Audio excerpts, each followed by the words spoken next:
Bonsoir. Nos plus brillants exploits.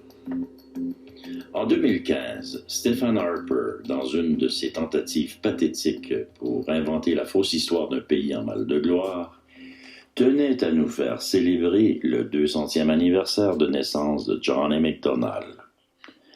Voilà un geste malheureux, une insulte à l'intelligence, je dirais même un faux pas.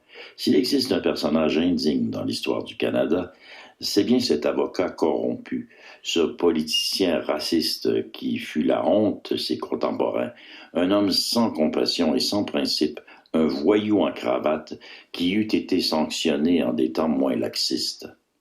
Nous sommes loin des Abraham Lincoln de ce monde, loin des vues politiciennes élevées et des idées éclairées.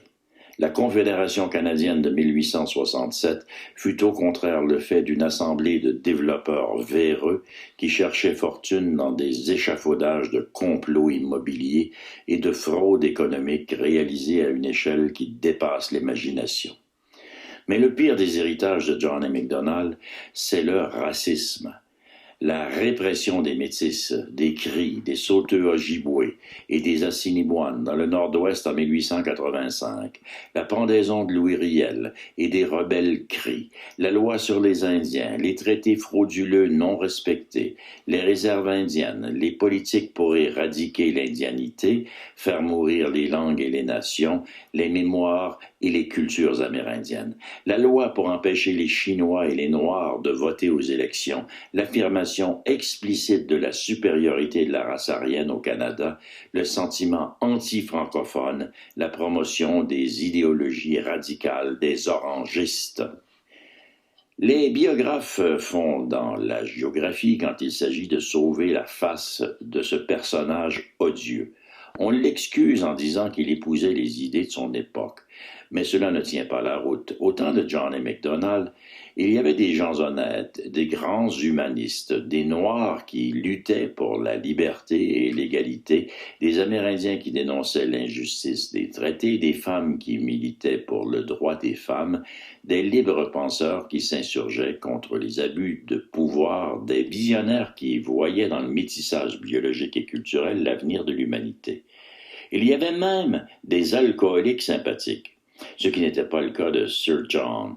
Difficile en effet de glorifier un malotru qui vociférait sa haine raciale en public lorsqu'il avait trop bu, ce qui arrivait très souvent. D'ailleurs, avait-il toute sa tête, notre éminent premier ministre, lorsqu'il déclara en pleine chambre des communes qu'il n'était pas sain que les races aryennes se fusionnent aux autres, tout comme le croisement d'un chien et d'un renard n'est pas réalisable. C'est à ce raciste méprisable qu'on veut donner le titre de père du Canada moderne.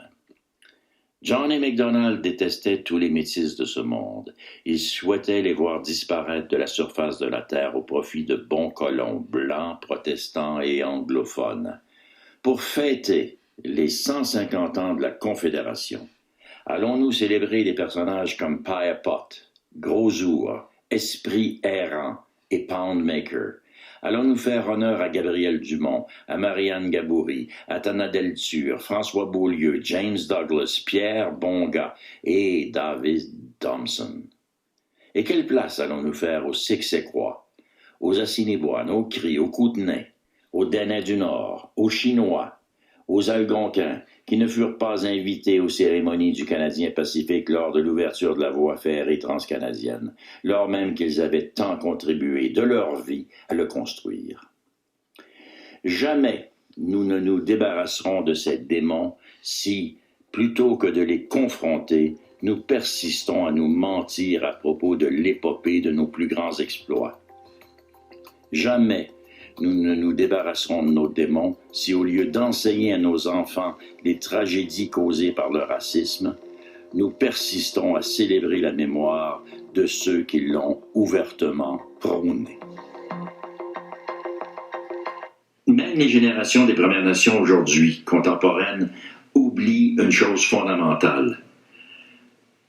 Aucun traité canadien n'a été respecté par le gouvernement canadien.